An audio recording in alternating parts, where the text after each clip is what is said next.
Hello बच्चों, हम लोग ओजोन गैस के बारे में पढ़ चुके थे, ओजोन लेयर के बारे में पढ़ चुके थे। अब हम लोग सेकंड पढ़ेंगे आज नाइट्रोजन के बारे में। किसके बारे में?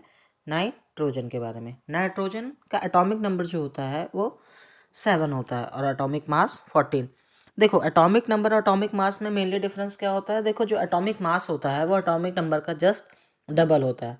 ठीक है, तो आपको ये ध्यान रखना है। इसकी बात करें अगर इलेक्ट्रॉनिक कॉन्फ़िगरेशन की, इलेक्ट्रॉनिक कॉन्फ़िगरेशन से हमें ये पता चलता है कि उसके आउटर मोस्ट सेल में कितने number of free electron present है। इसी के बिहाफ पे हम ये बता सकते हैं कि उस एटम की वैलेंसी कितनी है। ठीक है, तो इसका इलेक्ट्रॉनिक कॉन्फ़िगरेशन जो होता है ये आप फर्स्ट ईयर में सीख जाओगे, 1s2 2s2 2p3। ठीक है, तो इसकी अगर वैलेंसी की बात करें तो 3,5 है। ठीक है, अगर हमारे एटमॉस्फेयर में सबसे ज़्यादा अगर गैस प्रेजेंट है तो वो है नाइट्रोजन। कितना परसेंट प्रेजेंट है? 78%। कितना परसेंट प्रेजेंट है? 78%। ओके, और अगर हम लोग बात करें एक्सक्रीशन में, मतलब श्वसन प्रक्रिया में अगर हम कोई भी गैस निकालते हैं जिसे हम लोग नाइट्रोजीनियस प्रोडक्ट कहते हैं। नाइट्रोजीनियस प्रोडक्ट मतलब ऐसे प्रोडक्ट जो हमारे लिए वेस्ट हैं, इनका हमारे शरीर में कोई भी काम नहीं है। ठीक है, तो ह्यूमन एक्सक्रीशन में भी नाइट्रोजन गैस निकाली जाती है और इसका यूज़ एज अ प्लांट भी करते हैं। फर्टिलाइजर में हम लोग यूज़ करते हैं किसका? नाइट्रोजन का एज अ फर्टिलाइजर हम लोग यूज़ करते हैं। ठीक है, देखो, और वो भी जो प्लांट होते हैं वो डायरेक्ट नाइट्रोजन का यूज़ नहीं करते हैं। ये नाइट्रोजन को पहले नाइट्रेट में कन्वर्ट करते हैं, उसके बाद इसका यूज़ करते हैं। तो अगर कोई क्वेश्चन पूछे क्या प्लांट नाइट्रोजन का यूज़ करते हैं, तो आपको बताना नहीं, plant do not use nitrogen, they use in the form of nitrate. ये नाइट्रोजन को पहले नाइट्रेट के फॉर्म में बदलते हैं, उसके बाद इसका यूज़ करते हैं। और नाइट्रोजन को नाइट्रेट के फॉर्म में बदलने की प्रक्रिया को ही हम लोग क्या बोलते हैं? Nitrogen fixation. क्या बोलते हैं? Nitrogen fixation. ठीक है, तो ध्यान रखना। तो अगर आपसे कोई पूछे कि प्लांट नाइट्रोजन का यूज़ करते हैं तो आपको बताना है नहीं, प्लांट नाइट्रोजन का यूज़ नहीं करते हैं, they form in the use of nitrogen. Okay, तो आपको इतना ध्यान रखना है। आगे बात करते हैं बेटा कि अभी जैसे हम लोग डिस्कशन किया कि process of nitrogen converting into nitrate is called nitrogen fixation. ठीक है, नाइट्रोजन से नाइट्रेट में बदलने की प्रक्रिया को ही हम लोग क्या बोलते हैं? Nitrogen fixation. ठीक, अब बात करते हैं इसके यूसेस की। तो देखो, जितने भी आपके ये चिप्स पैकेट होते हैं उसमें एक गैस फिल की जाती है। वो कौन सी गैस होती है? Nitrogen gas. देखा होगा चिप्स के पैकेट फूले फूले रहते हैं, क्यों आखिर गैस भरी जाती है? ऐसे भी तो छोड़ सकते थे, गैस भर के उनको मोटा करने की क्या जरूरत थी? क्यों, पतले अच्छे नहीं लग रहे थे? देखो, नाइट्रोजन गैस फिल करने से जो उनकी डेंसिटी होती है, डेंसिटी मतलब जो हम कह सकते हैं उनके स्पॉइल होने की जो रेट होती है वो थोड़ी सी कम हो जाती है, ख़राब जल्दी नहीं होते हैं, इसीलिए हम लोग नाइट्रोजन गैस फिल कर देते हैं। ठीक है, और जैसे आपने एक गैस देखी होगी, जब हम कोल्ड ड्रिंक को खोलते हैं तो एक गैस निकलती है, ऐसे करके साउंड आती है। तो जो गैस रिलीज होती है वो कौन सी होती है? कार्बन डाइऑक्साइड का। क्या होती है? Carbon dioxide. तो अभी हमने क्या पढ़ा? एटॉमिक नंबर 7 होता है नाइट्रोजन का, एटॉमिक मास 14 होता है। हमारे एटमॉस्फेयर में सबसे ज़्यादा गैस कोई प्रेजेंट है तो वह है नाइट्रोजन। कितना? 78%। प्लांट यूज़ करते हैं as a fertiliser, but plant direct use नहीं करते नाइट्रोजन का। वो पहले नाइट्रोजन को नाइट्रेट में कन्वर्ट करते हैं, इस प्रोसेस को बोलते हैं नाइट्रोजन फिक्सेशन। फिर वो उसका यूज़ करते हैं अपना एज अ फर्टिलाइज़र। इसको चिप्स पैकेट में भी फिल किया जाता है और आपका जो कोल्ड ड्रिंक में जो गैस निकलती है वो कार्बन डाइऑक्साइड होती है। ठीक है, अब देखो, ऑटो व्हीकल आपने देखे होंगे बेटा। ऑटो व्हीकल आपने देखा होगा कि ऑटो व्हीकल जितने भी होते हैं उनमें नाइट्रोजन गैस फिल की जाती है। कौन सी गैस फिल की जाती है? Nitrogen gas. कौन सी गैस फिल की जाती है? Nitrogen gas. ओके, तो ध्यान रखना है कि जितने भी ऑटो व्हीकल होते हैं, मतलब आप ये कह सकते हो बेटा कि जैसे लाइक एग्जांपल में बात करूँ उसकी एरोप्लेन टायर की, तो उसमें कौन सी गैस फिल की जाती है? नाइट्रोजन गैस फिल की जाती है। ठीक है, हमारे इलेक्ट्रिक बल्ब में भी कौन सी गैस फिल होती है? Nitrogen plus organ. कौन सी? Nitrogen plus organ. ठीक है, ध्यान रखना। बहुत बार ये क्वेश्चन आता है कि इलेक्ट्रिक बल्ब में कौन कौन सी गैस फिल होती है, या फिर इन केस ऐसे क्वेश्चन पूछ सकता है कि इलेक्ट्रिक बल्ब में कौन सी इनर्ट गैस फिल होती है। तो इनर्ट गैस आपकी कौन से फिल होती है, ऑर्गन। ठीक है, इनर्ट गैस कौन से फिल होती है, ऑर्गन। तो आपको ये ध्यान रखना है।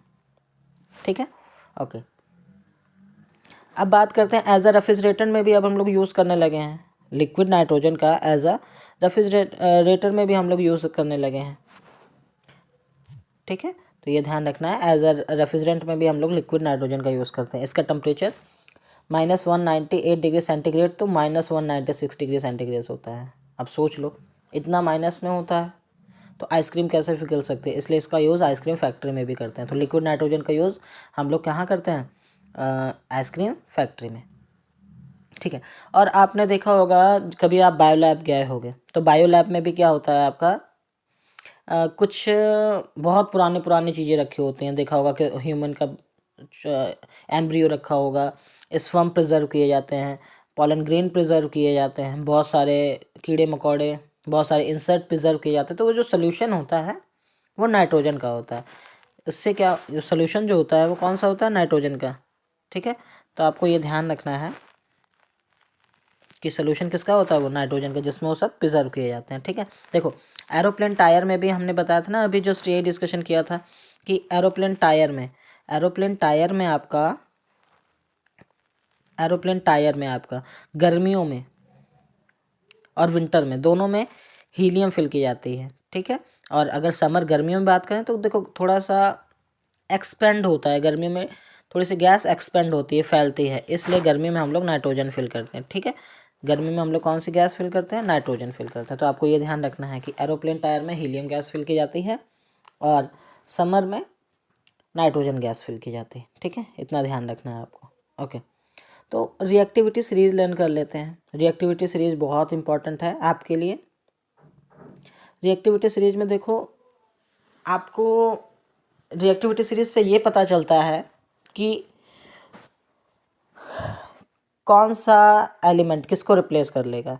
तो रिएक्टिविटी सीरीज में जो भी पहले लिखा होगा, ऊपर लिखा होगा, जैसे टॉप से बॉटम की बात करें, एक सेकेंड, अगर हम टॉप से बॉटम की बात करें, किधर, टॉप से बॉटम की बात करते हैं, तो रिएक्टिविटी सीरीज क्या होती रहती है, रिएक्टिविटी कम होती रहती है। जैसे देखो पोटेशियम की रिएक्टिविटी सोडियम से, Na मीन्स सोडियम, पोटेशियम की रिएक्टिविटी सोडियम से क्या होगी, ज़्यादा होगी, और सोडियम की रिएक्टिविटी कैल्शियम से ज़्यादा होगी। इसका मतलब जो ऊपर लिखा होगा वो हाईली रिएक्टिव होगा अपने नीचे वाले से। इसका मतलब ऊपर से नीचे जाने पर रिएक्टिविटी क्या होती रहेगी, कम होती रहेगी। तो आपको ये ध्यान रखना है, ये केमिकल रिएक्शन में बहुत यूज़फुल होने वाला है आप लोगों के लिए। तो इसको याद रखने की ट्रिक जो है वो ऐसे है, जैसे के फॉर हमने याद किया, के फॉर केदार, Na फॉर मतलब नाथ। केदारनाथ का माली आलू ज़रा फीका पकाता है क्योंकि हर गांव अलग और बेहतर पकाता है। देखो यहाँ से कैसे लेना रखना, केदारनाथ का देखो हमने के ले लिया, केदार का हमने के ले लिया, नाथ का हमने Na ले लिया, केदारनाथ हो गया। का Ca ले लिया, माली का Mg, माँ से देखो माली निकल रहा है ना, तो M से मैग्नीशियम हो गया। आलू एल्युमिनियम ले लिया, ज़रा तो यहाँ से ज़रा से हमने जिंक निकाल लिया, फीका Fe आयरन ले लिया, पकाता मतलब देखो नाम से लर्न हो जाएगा। पकाता का मतलब ये नहीं कि Pk लिखना है, पकाता का मतलब Pb लेड, ध्यान रहेगा ना कि Pk कुछ होता ही नहीं है का मतलब हाइड्रोजन। फिर क्योंकि से Cu से हमने निकाल लिया कॉपर, हर गांव Hg से हमने मरकरी निकाल लिया, अलग Ag, ठीक है, Ag मीन्स सिल्वर, और तो Au से हमने निकाल लिया गोल्ड, और पकाता Pt से हमने निकाल लिया प्लेटिनम। तो आपको ये याद रखना, ठीक है। जो रिएक्टिविटी सीरीज में जो सबसे ऊपर होगा, वही मोर रिएक्टिव होगा अपने नीचे वालों से। ठीक है, तो आपको इतना तो एटलीस्ट डर नहीं होना चाहिए। अब बात करते हैं कुछ केमिकल बॉन्ड की। तो देखो केमिकल बॉन्ड में मेनली देखो, वैसे तो आप जब हायर क्लास में जाओगे तो आपको एटलीस्ट 5 बॉन्ड के बारे में तो पढ़ना है, लेकिन अब इन हाई स्कूल आपको 2 बॉन्ड के बारे में जानकारी होनी चाहिए। सबसे पहले हम बात करते हैं आपके केमिकल बॉन्ड की। केमिकल बॉन्ड में हमारा आता है सबसे पहला bond ionic bond. Ionic bond को हम लोग इलेक्ट्रो कोवेलेंट बॉन्ड भी बोलते हैं, इलेक्ट्रोवैलेंट बॉन्ड भी बोलते हैं। किसको? आयनिक बॉन्ड को। आयनिक बॉन्ड को क्या बोलते हैं? Electrovalent bond. इलेक्ट्रोवैलेंट बॉन्ड होता किसके किसके बीच में है? तो ये होता है आपका मेटल और नॉन मेटल। किसके किसके बीच होता है? मेटल और नॉन मेटल के बीच में होता है। ठीक है, ध्यान रखना। और ये बनता कैसे, कब हमें पता चलेगा कि यहाँ पे आयनिक बॉन्ड बना है? तो देखो, chemical bond formed due to complete transfer of electron from one atom to another atom। यहाँ पे क्या होगा आपका? पूरा पूरा इलेक्ट्रॉन ट्रांसफ़र हो जाएगा। पूरा पूरा इलेक्ट्रॉन या तो पूरा पूरा डोनेट कर दे या तो पूरे पूरे इलेक्ट्रॉन एक्सेप्ट कर दे। इलेक्ट्रॉनों की शेयरिंग ना करे कभी भी। इलेक्ट्रॉन या तो पूरे पूरे जब डोनेट कर देगा, जैसे मान लीजिए कि सोडियम है, सोडियम ने 1 इलेक्ट्रॉन डोनेट कर देता है, ठीक है, और क्या करता है? OH 1 इलेक्ट्रॉन को एक्सेप्ट कर देता है, तो हमारा बन जाता है NaOH। ठीक है, NaOH। या फिर सोडियम ने 1 इलेक्ट्रॉन को डोनेट कर दिया तो क्लोरीन को 1 इलेक्ट्रॉन की नीड थी। ये जैसे हम ये एग्जांपल समझे तो देखो, सोडियम को 1 इलेक्ट्रॉन कम करके स्टेबिलिटी कंडीशन में आ रही थी और क्लोरीन को 1 इलेक्ट्रॉन एक्सेप्ट करके वो स्टेबिलिटी कंडीशन में आ रही थी। तो ऐसी कंडीशन में क्या किया? ऐसी कंडीशन में उन्होंने इलेक्ट्रॉन को ट्रांसफ़र किया। इन्होंने 1 इलेक्ट्रॉन डोनेट कर दिया क्लोरीन को, क्लोरीन ने 1 इलेक्ट्रॉन एक्सेप्ट कर लिया। तो यहाँ पे इलेक्ट्रॉनों की शेयरिंग तो हुई नहीं है। जब इलेक्ट्रॉनों की शेयरिंग ना हो तो ऐसी कंडीशन में हम लोग, ऐसी कंडीशन में जो बॉन्ड फॉर्म होता है वो कौन सा बॉन्ड फॉर्म होता है? Ionic bond. तो आपको ये ध्यान रखना है, जब भी कभी इलेक्ट्रॉनों की शेयरिंग ना हो, सिर्फ ट्रांसफ़र हो इलेक्ट्रॉनों का, या तो देखो मेटल क्या करेगा यहाँ पे, जैसे ये देखो लिखा हुआ है, मेटल क्या करेगा आपका? इलेक्ट्रॉन लूज़ करेगा, और नॉन मेटल क्या करेगा? गेन करेगा। तो सबसे पहले यही बात बताई थी हमने कि मेटल नॉन मेटल के बीच पहली बात तो आयनिक बॉन्ड बनता है। 1 इलेक्ट्रॉन डोनेट करेगा और 1 इलेक्ट्रॉन एक्सेप्ट करेगा। जैसे ये देखो, मेटल क्या करता है? इलेक्ट्रॉन को लूज़ करता है, और नॉन मेटल क्या करता है? इलेक्ट्रॉन को गेन करता है। तो एक लूज़ करेगा, एक गेन करेगा। ऐसी कंडीशन में जो बॉन्ड फॉर्म होगा वो आयनिक बॉन्ड फॉर्म होगा। अब बात करते हैं कोवैलेंट बॉन्ड की। तो ये जो कोवैलेंट बॉन्ड होता है, ये देखो, ये जो कोवैलेंट बॉन्ड होता है ये नॉन मेटल और नॉन मेटल के बीच में होता है। कोवैलेंट बॉन्ड जो होता है वो नॉन मेटल और नॉन मेटल के बीच में होता है। वो किसके बीच था? मेटल और नॉन मेटल के बीच में था। ये नॉन मेटल और नॉन मेटल के बीच में। इसमें क्या होगा? इलेक्ट्रॉनों की शेयरिंग होगी, मतलब दोनों नॉन मेटल एक दूसरे को परफेक्टली इलेक्ट्रॉन डोनेट नहीं करेंगे, मतलब देंगे नहीं, ये इलेक्ट्रॉनों की शेयरिंग करेंगे। क्या करेंगे? इलेक्ट्रॉनों की शेयरिंग करेंगे। ये देखो, जैसे ये लिखा हुआ है, एक सेकेंड,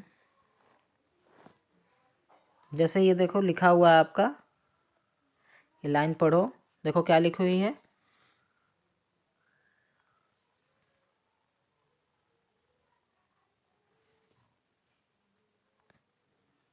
क्या लिखा हुआ है? ये देखो, when 2 or more atom join together by mutual sharing of electron। ठीक है, when 2 or more atom joining together by a mutual sharing electron। ठीक है, तो हमारा कौन सा बॉन्ड फॉर्म होगा? Covalent bond. तो ध्यान रखना, जब शेयरिंग होगी मतलब साझा करेंगे तो कोवैलेंट बॉन्ड फॉर्म होगा, और अदरवाइज अगर वो शेयरिंग नहीं कर रहे हैं, वो इलेक्ट्रॉन को पूरा पूरा डोनेट कर रहे हैं, तो क्या फॉर्म होगा बच्चों? तो आयनिक बॉन्ड फॉर्म होगा। आयनिक बॉन्ड मेटल और नॉन मेटल के बीच में होता है, और कोवैलेंट बॉन्ड नॉन मेटल और नॉन मेटल के बीच में होता है। जैसे ये देखो देखा होगा, CO2, कार्बन भी आपका क्या है? नॉन मेटल है। ऑक्सीजन भी क्या आपका? नॉन मेटल है। ठीक है, नाइट्रोजन नॉन मेटल है, ऑक्सीजन नॉन मेटल है। तो ये लोग क्या करेंगे? शेयरिंग करेंगे। ये लोग क्या करेंगे? शेयरिंग करेंगे और अपना कोवैलेंट बॉन्ड बना लेंगे। ठीक है, okay. Do you know aqua regia? What is aqua regia? Aqua regia क्या होता है बच्चों? एक्वारेजिया आपने सुना होगा। एक्वारेजिया, ये देखो, जैसे ये पूरा पूरा लाइन लिखी हुई है एक्वारेजिया के बारे।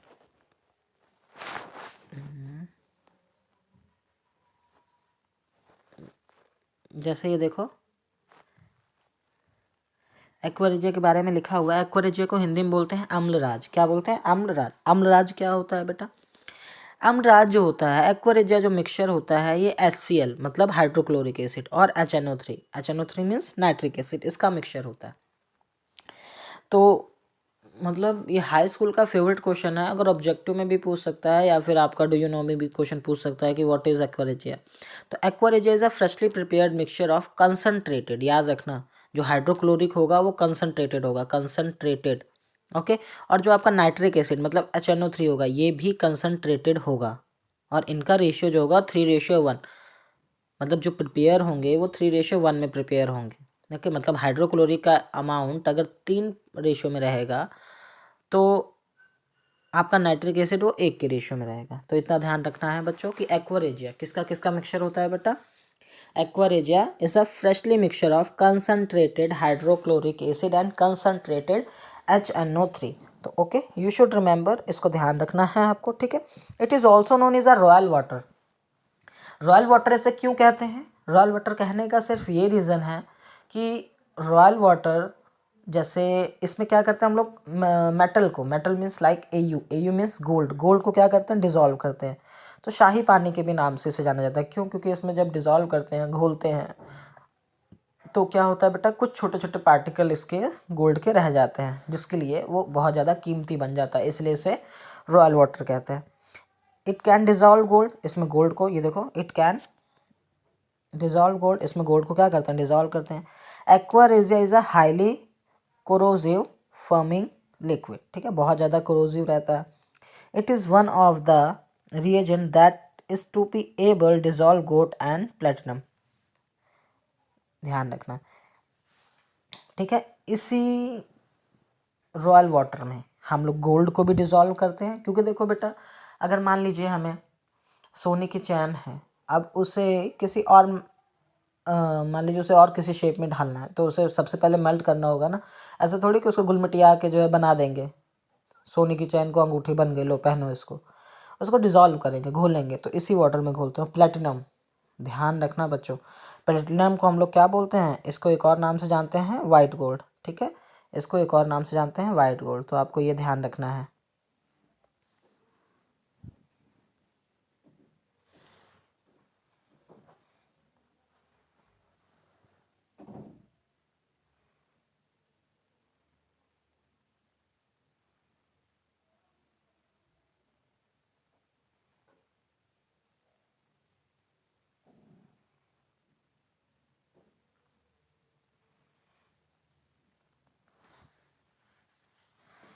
Anodising is a process of thick layer.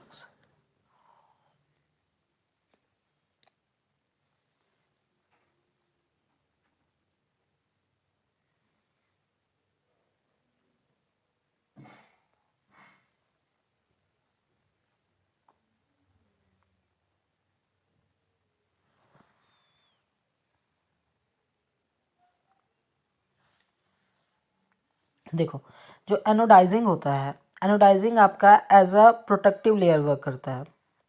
Anodising as a ये प्रोटेक्टिव लेयर वर्क करता है। अब कैसे प्रोटेक्टिव लेयर वर्क करता है? एनोडाइजिंग में क्या होता है बच्चों कि आपका एक ऑक्साइड की एक थिक लेयर बना दी जाती है एल्युमिनियम की। एनोडाइजिंग में क्या होता है, एल्युमिनियम की एक थिक लेयर प्रिपेयर कर दी जाती है, एक मोटी सी लेयर बना दी जाती है, जिससे वो एयर से एक्सपोज ना कर सके, मतलब एयर से मिल ना सके। जब एयर से मिलेगी नहीं तो ऑब्वियसली ये as a protective layer work करेगी, क्योंकि ये फर्दर जो भी होने वाला करोजन रहेगा उससे हमें बचा सकती है। कौन? ये आपका ये देखो लिखा हुआ ये लाइन, इसको पढ़ लो। The aluminium oxide coated make it resistant to further corrosion, ताकि हमें फ्यूचर में करोजन ना हो, इसे रोकने के लिए हम लोग क्या करते हैं, एनोडाइजिंग कर देते हैं, ठीक है। अब हम लोग बात करते हैं नॉन मेटल के केमिकल रिएक्शन के बारे में, उसके केमिकल प्रॉपर्टी के बारे में। तो देखो, non metal are highly electronegative in nature. Non metal बहुत ज़्यादा हाईली नेगेटिव, इलेक्ट्रोनेगेटिव नेचर में होता है, मतलब वो उसके अंदर ये टेंडेंसी होती है कि उसको अगर किसी भी तरीके से इलेक्ट्रॉन मिल जाए तो वो अपने नियरेस्ट नोबल गैस को अचीव कर ले। और कोई भी होता है बच्चा, कोई भी हो इस यूनिवर्स में जितनी भी चीज़ें होती हैं, वो अपने आप को स्टेबल कंडीशन में रखना चाहती हैं। तो मेटल नॉन मेटल ये किस तरह स्टेबल कंडीशन में रह सकती हैं? मेटल क्या करता है, इलेक्ट्रॉन को डोनेट करके अपना स्टेबल कंडीशन में लाता है, इसलिए उसको मेटल को बोलता है electropositive in nature.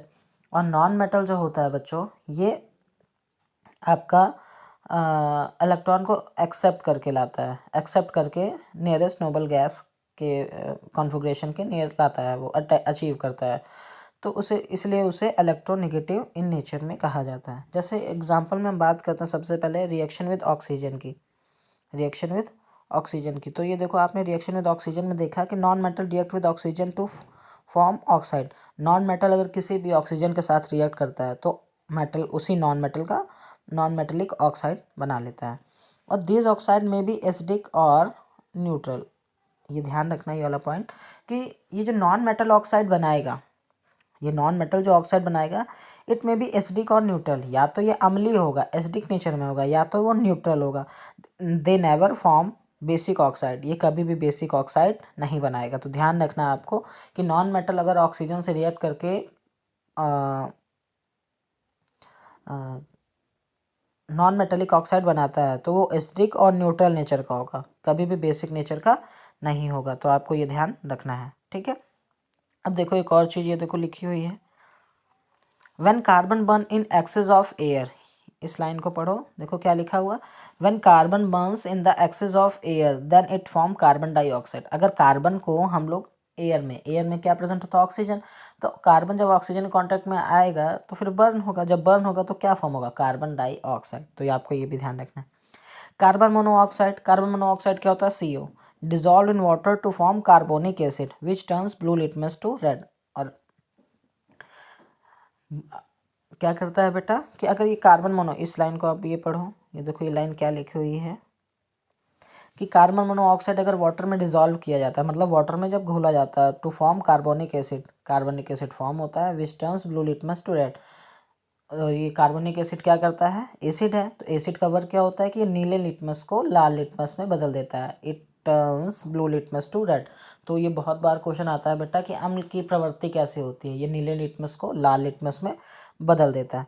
Phosphorus react with oxygen, अगर फास्फोरस ऑक्सीजन के साथ रिएक्ट करता है, phosphorus react with oxygen to form pentaphosphorus oxide. ये देखो phosphorus react with oxygen, phosphorus oxygen के साथ रिएक्ट करेगा तो क्या फॉर्म होगा, फास्फोरस जब ऑक्सीजन के साथ रिएक्ट करेगा तो क्या फॉर्म होगा, पेंटाफोरस ऑक्साइड, ठीक है, okay. Carbon monoxide is formed when carbon burns in limited supply of oxygen on air. Carbon monoxide form कब होता है, जब कार्बन प्रॉपर तरीके से जल ना पाए, मतलब उसकी लिमिटेड सप्लाई हो, मतलब इनकम्प्लीट कंबस्टन हो। जब भी कार्बन का बच्चों इनकम्प्लीट कंबस्टन होगा, मतलब इनकम्प्लीट मतलब पूरी तरीके से वो नहीं जलेगा, तो क्या फॉर्म होगा, कार्बन मोनोऑक्साइड। तो आपको ये ध्यान रखना है, ठीक है। इंपॉर्टेंट पॉइंट भी ध्यान रखना है, nitric oxide is form in low yield which nitrogen as oxygen combined at high temperature. अगर नाइट्रोजन और ऑक्सीजन को हाई टेम्परेचर पे कंबाइंड किया जाए तो नाइट्रिक ऑक्साइड फॉर्म होगा। क्या फॉर्म होगा बच्चों, नाइट्रिक ऑक्साइड। लेकिन वो टेम्परेचर कितना होना चाहिए, तो जो टेम्परेचर होना चाहिए वो 2700 डिग्री सेंटीग्रेड से 3000 डिग्री सेंटीग्रेड के बीच में होना चाहिए। तो आपको ये ध्यान रखना है, हाँ, ठीक है। तो इतना हो गया,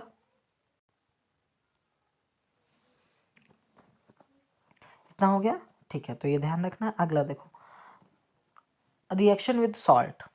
अब सॉल्ट के साथ अगर कोई नॉन मेटल रिएक्शन करता है तो क्या होता है, देखो, अ मोर रिएक्टिव नॉन मेटल, जो बहुत ज़्यादा रिएक्टिव होंगे non metal, can displace a less reactive non metal. Obviously reactivity series यही थी। रिएक्टिविटी सीरीज में देखो, ये रिएक्टिविटी सीरीज में देखो हमने ये लिखा था, ये देखा था कि रिएक्टिविटी सीरीज कुछ ऐसे चल रही थी, है ना, अप से डाउन आ रहे हो तरफ। तो जो ऊपर था वो हाईली रिएक्टिव था, जो ऊपर था वो हाईली रिएक्टिव था, हाईली रिएक्टिव था, और नीचे वाला जो था वो लेस रिएक्टिव था, ठीक है। तो आपको ये ध्यान रखना है कि हाईली रिएक्टिव लेस रिएक्टिव वाले नॉन मेटल को क्या कर सकता है, रिप्लेस कर सकता है। और जैसे वो रिप्लेस करेगा क्या बनाएगा, सॉल्ट सॉल्यूशन। देखो बच्चों को बहुत ज़्यादा कन्फ्यूजन होती है। देखो एक लिखा होता है N2O, एक होता है NO2, एक होता है NO।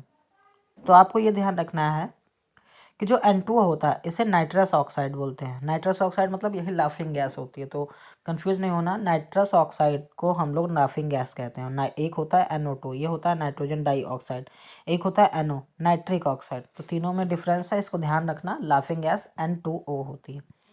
अगर नॉन मेटल वाटर के साथ रिएक्ट करता है तो देखो क्या होता है। Non metal do not react with water और steam to produce hydrogen gas. Non metal water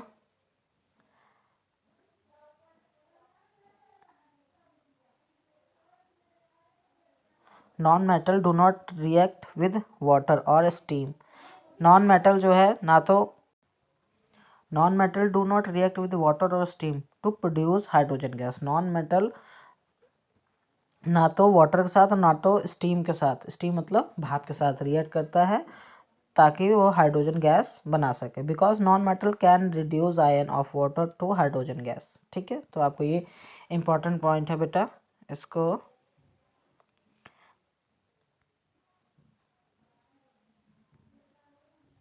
ध्यान में रखना है। ठीक है, रिएक्शन विद डाइल्यूट एसिड। तो non metal do not react with dilute acid. Non metal ना तो वाटर के साथ ना तो स्टीम के साथ रिएक्ट कर रहा था और ना तो डाइल्यूट एसिड के साथ। Non metal are electron acceptor. Non metal क्या होते हैं? इलेक्ट्रॉन एक्सेप्टर होते हैं। They can not displace hydrogen gas. वो हाइड्रोजन गैस को डिप्लेस नहीं कर पाते, मतलब हटा नहीं पाते हैं। क्यों? क्योंकि वो इलेक्ट्रॉन एक्सेप्टर होते हैं, उन्हें इलेक्ट्रॉन चाहिए होता है नोबल गैस बनने के लिए। From acid on heating concentrate H2SO4 and concentrate HNO3। ठीक है, तो नॉन मेटल ना तो वो डाइल्यूट एसिड के साथ रिएक्ट करता है और ना ही वाटर और वाटर वेपर के साथ। क्लियर? ओके, तो आपका ये नॉन मेटल यहीं पे ख़त्म होता है। अब हम लोग नेक्स्ट चैप्टर स्टार्ट करेंगे।